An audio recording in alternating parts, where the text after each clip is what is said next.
เจริญพรโอ้เหมือนอย่างพระอาจารย์ว่าทุกอย่างเลยเนาะ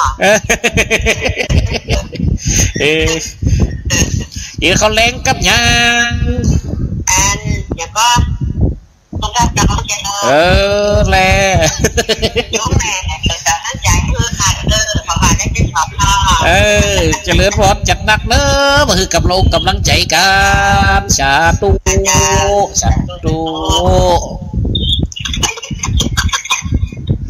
อันนี้ก็โยมแม่คำนี้มันแม่กุ้งก็โทรมาเป็นกำลังอกกำลังใจให้กันนั่น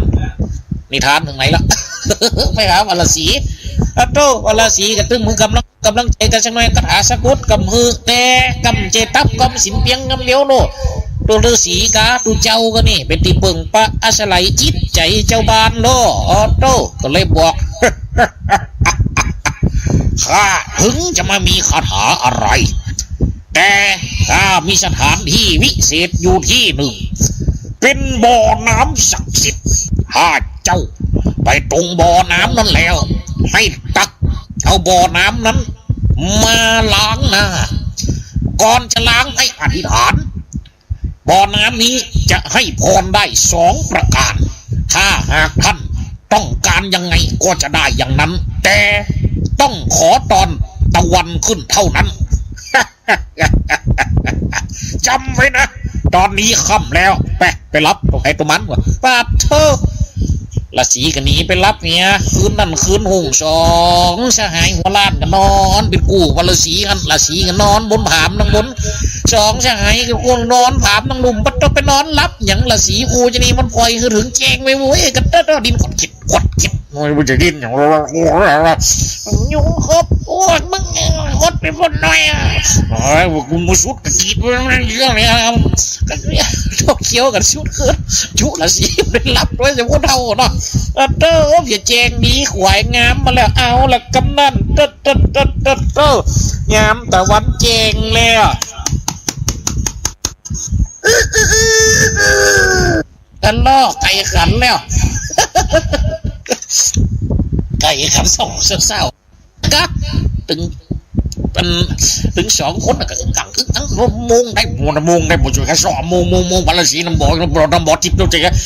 บ่อติดอยู่น้ำแต่เขาไปช่วยกันบ่อติดเราก็จะแล้วเนี่ยกันเนี่ยก็จะแบบบ่อติดพอดีเต้าห้องกันไงโอเคโอ้เนี่ยเนื้อทางจะแน่นเนาะนี่ต้นน้ำใสหันมัดกุนบ่อเป็นยังไงงดงามดังใจที่ขึ้นไฟแต่เอากระตางพายกระตางยอกำอธิษฐานมันก็อธิษฐานอย่างกันพระศรีบอกมันก็จะได้อย่างกันอธิษฐานอย่างใดก็จะได้อย่างอันหรอโตยังว่าแล้วเนาะว่าล้านหรอก็ขออธิษฐานเนาะโอ้ไว้สาสิ่งศักดิ์สิทธิ์ในป่าไว้สาสิ่งศักดิ์สิทธิ์ในแพะตึงเหนียตึงไตตึงไส้ตึงขัวผีกะผีเก็นนี่โลผีเทวบุตรผีเทวดาอันหักสมหักษายังน้ำบ่อยายังน้ำบ่อติบอันนี้เนอบาเดียวค่า2 สหายก็เป็นคนหัวล้านมาเมินนั้นหลายปีบาเดียวนี่ค่ะก็ขอคือผมของข้านี่ออกมังดกงามหมดหันไผกองหักขอคือหมอกมันนักเงาเหลียกเก่าปุ่นเนอเอาตั้งแต่หางจิ้วต่ำไม่หัวไหลปุ่นเนอสาตูตักน้ำขึ้นวักนะก็ยังว่านะคนเฮามันดีใจอ่ะตักขึ้นวักอาบเอาผมเอาป้าตัวในบึ้ดเดี๋ยวเราออกแล้วผมนาทีจะจูบมันจูบไปมันตักอาบไปเจ้าน้ำไหลไปถึงไหนขนออกไปถึงหันหมดนี่ผมกูทีกูตามป้าเจ้าตรงกลมตรงกลางยังออกหมดออกเพียงหน้าอกเป็นขนหุ่มหุยเมียเขาแห่ก็เฮ่อนี่งับปุ๊บได้เขาแห่งับปุ๊บได้ขนตึ้งนั่นป้าเท่าอย่างกะงาตีนงามือเลยกับองมือกับน้ำออกป้าเท่าพอเหลียวพอเปลี่ยนเนี่ยพอตึ้งอย่างลิงเนี่ยไข่หัวกันกูถึงว่าแล้วไปเอานักป้าเท่าตักพดกันอย่างไรกับบีเต้าตายละกูกำนันปัตโตขอมากำมาล่ำปัตโตจีได้ให้ไปเอาสาวไปจะไปเอาแมนกอเต้ามันออกไปอย่างกับลิงอุลังอุตังหมดก้าอย่างหมด เต้าไปเอาจะอันไหนจะไปเอาสุดได้ก็โอ้เหลียวป้อนเหลียวคอเดี๋ยวกับจางในกระตักมาขอเนอเทวบุตรอักษาก็เทวดาช่วยกับอันอักษานาบอน้ำอันศักดิ์สิทธิ์อันนี้เจริญพรโยมแม่สายทองเนอเจริญพร จากเรามาจากมันโพกเป็นนะเจ้า เจริญพรเนอโยมแม่สายทองมันองค์ลำพูนเนาะ ตลอดหมดเนาะแล้วก็เอาเรือทำเรือนี้ถึงมีไหนงามยึดไปเหมือนพ่อพระเจ้าเองเจ้าอีกนึงแล้วให้เอ็มทันหลายกินปลาบันได้โผล่เป็นด้อยเนาะมันเนาะก็เนาะ อันนี้ผมจะเป็นข้าวเป็นยักษ์กินแล้วเขาแบบนั้น อีกนึงแล้วให้เอ็มทันสองเชื่อน้ำนองซ้อนสองมันแข่งโลกมันเดือดมันเป็นเรื่องทำไมขี่เท่าไรมันเจอปลาโลกนะเจ้า เห็นเนาะ อายุคนเราเหมือนตะวันจะไว้รักษามันไว้มันดีๆอ่ะถ้าเปลือกว่าทราบเงินคำดีๆจากงานในได้มันถ้าคือมันบำรุงตัวเก่าใจก็ปลูกวางไปอย่าละจักมีความสุขจากได้อายุวันหน้ามั่งมูลมีด้วยเงินคำทำบุญนับนักตอกใจเรือนกรรมที่เราได้ทำบ้างหลังได้สร้างเจ้าเรนเจ้า เจริญพรเจริญพรโยมแม่เนอสาธุสาธุ คนดีเจ้า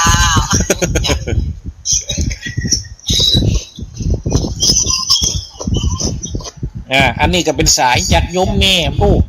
แม่สายทองบันหงเมืองลำปูนก็โทรมาโอมาจ่ากำลังอกกำลังใจเขาเจริญพรโยมแม่เนอบ่ใช่มากินข้าวในเฮาไงมั้งเอาดึงสู่สดีการหลงแบบเนอเลี้ยงพวกนี้นะจ้างกันทำเนี่ยคำจิกก๊อกจ๊อกจิกงอนนี่เนาะคนเก่าบนว่าเนาะคำจิกงอนไอ้ยะคำหมูนี่เนี่ยสุดท้ายถึงไหนแล้วตะกี้นั่นตักน้ำมาอาบน้ำไหลไปไหนขนออกไปดึงอันเต้าเนี่ยสตาต้องไหลเลี้ยงลิงปุ๋ยกาก่อนนะกะสุดท้ายมาแล้วปุ๊บก็ตักมาให้ไม่ขอเทวบุตรอักษาก็เทวดาช่วยกำเนื้ออันตัวคานี่เนาะที่ได้ขอผมตะกี้อันก็ขอบัตรเจ้าเทวดาขอให้ผมเนี่ยมันหายไปจิมเตอร์มันออกมานักลำไปเอากลับไข่ได้อีหรอขอตระเนอว่าแล้วพวกกระตักงดแหมคนก๊อกอยากคนก๊อกกระซักซิดอย่างกับตีว่าแต่ผมหายหมดกำนันปาโตเหลียสักหน่อยแหมเลยเอาปะเชียวเอ้ยกำลังว่าผมจะมากันจะมาผมหายอย่างไรกับอย่างเอาเนาะนั่นเนาะเพราะฉะนั้นเอากับป้ากันไปขนตีขนตางตั้งแต่นี้เป็นต้นไปเปาะมาไปหาละสีละเฉยอย่างละนั่นเนาะเอาจะป้ากับไปที่ไหนเชียวเพราะนะแยกต่างกันตัดนี้เขาตั้งสัจจะที่ฐานกันไว้โอ้สัจจะที่ฐานอย่างไรถ้าคนใดได้ดีฮิโลคนใดได้ดีจะปิ๊กมันช่วยกันคนใดตุกยากยังกระตามจะช่วยเหลือกันคือได้เปียงกันคือมีซุกอย่างกันอย่างตึงวันเนี้ยเพราะฉะนั้นเดี๋ยวนี้แปะเอาปากันแยกต่างกันเนอไปเสาะหาสถานที่ไปเสาะหาการหางานบรรณาเขาปะกันใหม่เนาะเห็นหรอปัตโต้ผ่องกันหนีไปตั้งเหนือผ่องกันหนีไปตั้งใต้ปอซิวผ่องปอซิวตั้งเหนือกับขึ้นไปปอซิวตั้งใต้กับล่องไปหน้าบุญปอซิวคนตั้งเหนือน่ะเปิดไปจูกนี้จะได้หมูเฮ้ยเตียวตางไปกับไปนอนพักบ้านหนึ่งเมืองหนึ่งเป็นบ้านใหญ่อลักสถาบรรดาปู่แม่พี่น้องมีพญาปกป้องรักษาดูแลหรอคณะที่นอนอยู่ศาลาหิมตางกันโดยไปหันบ้านเปิ่นเมียงเปิ่นจะได้กับมาแปลกบ้านนี่เปิ่นยามาโกนหัวมัดถึงบ้านถึงเมียงเอากันยามาแปลกใจแต่กูก็จะอยู่บ้านเนี่ยยากาเต้าเหี่ยวมันเหมือนหน่อยไปทางใดก็มีกับคนหัวมดอีกกันที่แต้มหูบ้านนั่นปอกพญาเปิ่นตายโดนี่คนสมัยตะกอนพญาตายนี่เปิ่นไหวตุกล้วปอกพญาเปิ่นตายเปิ่นขูดหัวมดหนุ่งขาวห่มขาวมัดตัวกับหูไปหันจะเปิ่นกำลังเอาไปนั่ง ฝักกลางศาลากลางเมืองนั่นก็ปุ่นยามาโกนหัวมดก็พอไปพอมาใครรับไปกันรับได้สักบึ้ดนึงไงสักบึ้ดคนเสียงคนมากันอังอังเศร้าแล้วเต้าเสียงปัดเสียงเนปีเตะทะเลคำมาแล้วติ้งน้องติ้งน้องติ้งน้องน้องนิ่งน้องติ้งต้องตองตองลองติ้งน้องนิ่งน้องติ้งตองเต้าปุ่นเอาศพปอพญาไม่เสียเลยลากกันก็โลกายไปพระมันปะงงปะงังมาพอโอ้เป็นว่าพญาปุ่นปอพญาปุ่นตายปุ่นเอาศพไปปุ๋งโอ้กระแสมาปอพญาดีตายนั่นมีลูกบ่าวไว้มีกันลูกสาวเจริญพรโยมไม่น้อยมันตัดหกเนอะเจริญพรไม่ใช่เจ้านั่นเจริญพรได้ยินชัดดีก่อนได้ยินชัดดีก่อนตั้งปูนชัดดีชัดดีแหละว่าคือกำลังอกกำลังใจกันขอบอกขอบใจจัดหนักเนอะ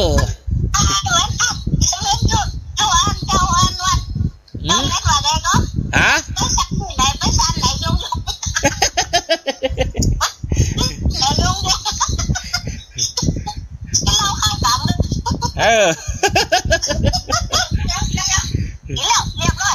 นั่นกินแล้วเรากินข้าวกับยังแหละ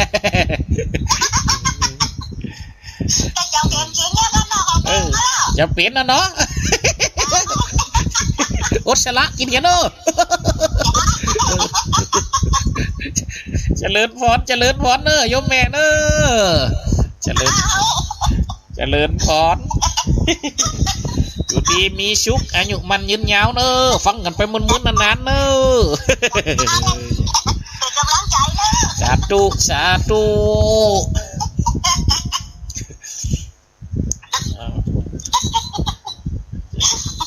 เจริญพร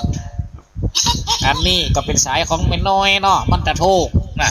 เปิดกันเทโทเข้ามาเป็นกำลังอกกำลังใจกันเนอะคาตาบรรดาพ่อแม่พี่น้องสำหรับเบอร์ตัวเจ้าเล่านิทานแล้วเนี่ยกะบอกเนี่ยเดี๋ยวอย่างนี้ครับว่าได้จำได้จบเดี๋ยวจะทานทั้งหลายกับป้ากันไปกะวันอศพปอพญาไปเผาแล้วมดก็ยังว่านะปอพญาติดตายนะก็มีลูกบ่าวสักคนสมัยตะกอนมันต้องเอาลูกบ่าวโน่มาช่างหอแตนเมืองนี่โอ้อันนี้ก็มีไผสักคนลูกบ่าวก็มีกับลูกสาวแหละโอ้เนี่ยจะดอกกับป้าก็ไปชอบเอาไผที่จะเมียนมานี่รักษาในเมียงก็ไปชอบเสียงที่กับไปสักคนก็ไปปะอยู่ไปปะเสมอนั่นน่ะหัวล้านนะโอ้หั่งก็ยังมาเหมียนปอพญาเฮเต้เฮว่าหน้าตากะละไม้คล้ายกันตัวเนี่ยนอคนเหมือนคนน้ำมนเหมือนจ้องอีหลอกผมก็ไปถามโอ้พญาบาดเจ้าอย่างมันน้ำเหมือนพญาองค์ที่ตายแต่ว่าลังที่พันตายนะพี่คืนมาอย่างก้าว่าปัจจัยเนาะกาเนี่ยเป็นคนดังบันตังเมียงบนมาว่าโอ้พ่อพญาเจ้าที่ตายไปกันหน้าอย่างเอี้ยเนอปนเนอว่าโอ้แต่ครับแม่เนาะผมมีลูกสาวคนหนึ่งเดียวนี่นะกันหน้าลูกสาวกันหน้าพ่อพญาก็คล้ายๆกันเนี่ยว่าโอ้ไปพอหรอกว่าโอ้บัดเดียวที่จะเอาเสกสมรสก็คือกับนี่พ่อนาวันนี้เลยค่ะเหมือนกับพ่อพญาก็จะขอเสกสมรสกับอันลูกพญาอย่าบอกจะได้เป็นเจ้าบ้านเจ้าเมียงนี้ว่าคนก็คล้ายว่าโตนาเหมือนกันกันเจิญเนี่ยหัวล้านนะสหายปะเสียวหัวล้านนะเข้าบ้านเข้าเมืองไปโลโอ้เพียเข้าบ้านเข้าเมืองไปปุ๊บไปถึงเจ้าบ้านจะจ้องกระหันเลยว่าไอ้บล็อกขี่พญาออกมาเห็นกับหน้าเมียนแกกับเมียนแกเป็นหัวประปงมองหัวกระด้างอย่างนั้นครับโอ้เดี๋ยวจะของเจ้าบ้านว้ายเป็นเมียนเป็นว่าเสนาอามากับปรึกษากันอูหน้าตายังกับเมียนแท้เมียนว่าเขาจะเจิดเปิดขึ้นเป็นพญาเนาะปุ่นแต่งงานกับลูกพญาว่ะเพราะลูกปอพญานี่เป็นแม่หญิงแต่หน้าตากับเมียนปอพญากูยังว่ะโอ้กับไปฟอให้ก่อนกะแล้วก็กับก่อนคนจำฮับติ๊กแค่กับเปียไว้หันเส้นลูกสาวปอพญาโอ้หน้าปุ่นเมียนปอกูยังเนอะงามกูซิงกูยังอะนวดวงอย่างกันนั่นเนาะว่าเล่นได้เลยก็เลยยกคือเสกสมรสเป็นสามีจ๋าขึ้นเต้นพญาล่ออุตสาราชาวิเศษเสกสมรสขึ้นเป็นพญาเพียมอยากได้เป็นป่อพญาแล้วก็ยังว่านะปอเซียวที่ล่องไตไปตะกี้ได้ยินข่าวหรอว่าเซียวก็ต้องเนี้ยได้ไปเป็นพญากันเติร์ดจะไปแอวหาปอเซียวกำก้อนว่าเติร์เข้าบ้านเข้าเมียงไปกับเอิญยึงอะกันเช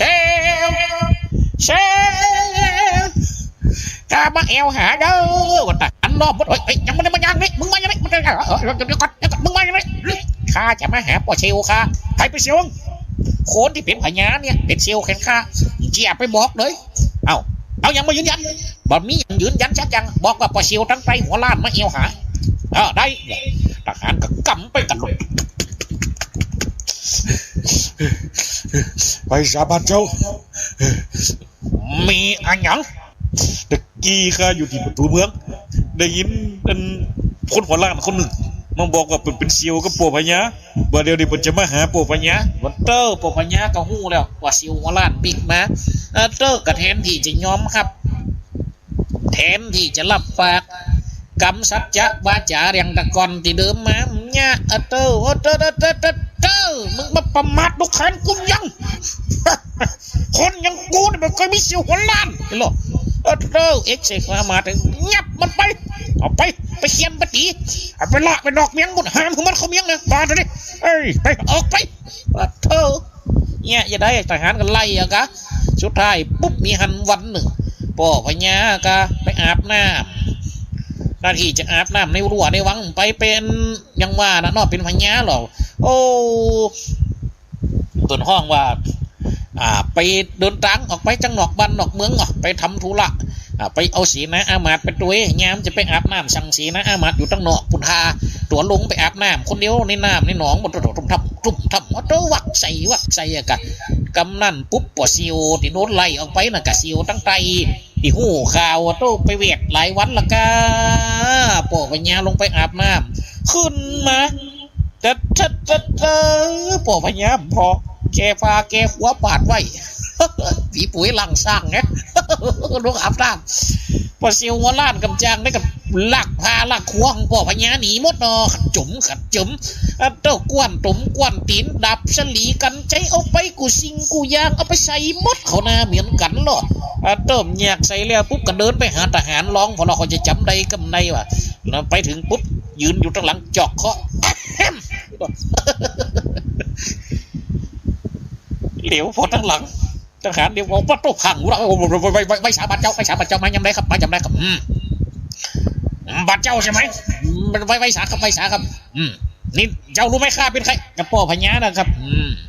มั่นใจแล้วแสดงเงียนกันแต่มันจำได้งั้นไม่เป็นไรแปะบิ๊กเมืองได้ครับข้าออกประพาสเสร็จแล้วต่อไปเข้าบ้านเข้าเมืองกับป้ากันแห่ขบวนพ่อพญาตะกี้นะเข้าบ้านเข้าเมือง